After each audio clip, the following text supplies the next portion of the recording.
After the Great Carrier Battle of June 1942, the world knew Midway Atoll as the place where the U.S. Navy turned the tide of the Pacific War.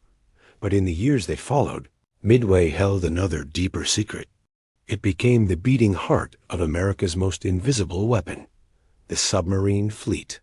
On the surface, Midway was a fortress. Anti-aircraft guns bristled from its sand dunes, and fighters stood ready on its airstrip. But below the waves, a different war was being fought. American submarines, the Silent Service, were executing a blockade, sinking Japanese merchant ships that carried the oil, rubber, and rice vital to the Empire's survival. These submarines could not afford the 2-month round trip to Pearl Harbor for repairs and supplies. They needed a base in the no-man's land of the Central Pacific. Midway, that lonely, windswept atoll, became that base. The Navy transformed the lagoon's eastern island into a top-secret submarine haven. They built a massive seaplane hangar with a hidden purpose.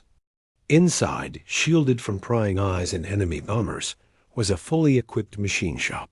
Here, skilled crews worked around the clock to perform miracles.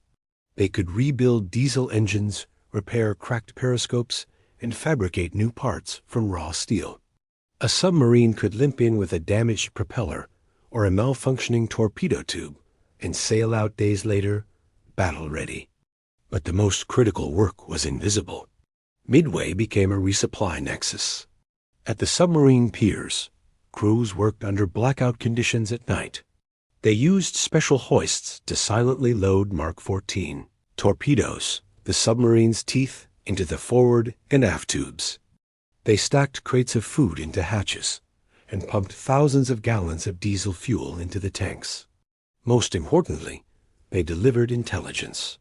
Before departing on patrol, submarine commanders received their sealed orders in a Midway briefing room, with the latest maps of Japanese shipping lanes mined from decoded enemy messages. The rhythm of Midway was set by the arrival and departure of these gray wolves. A submarine would surface at the channel entrance, identified by flashing signal lamps. It would slip into the lagoon, its crew exhausted after 60 days at sea. For 72 frantic hours, the base would swarm over it, repairing, restocking, refreshing. Then, under the cover of darkness, it would slide back into the deep, its mission renewed. This hidden base had one paramount rule: secrecy.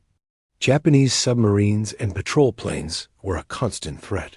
The success of the entire blockade depended on the enemy not knowing how these American submarines could stay on station for so long, so far from home.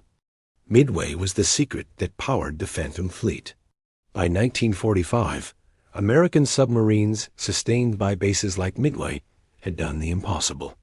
They had strangled Japan's economy, sinking over half of its merchant fleet. The empire was running on empty, not just due to battles, but due to a silent, relentless pressure applied from the deep. After the war, the machine shops fell silent. The submarine pens were dismantled.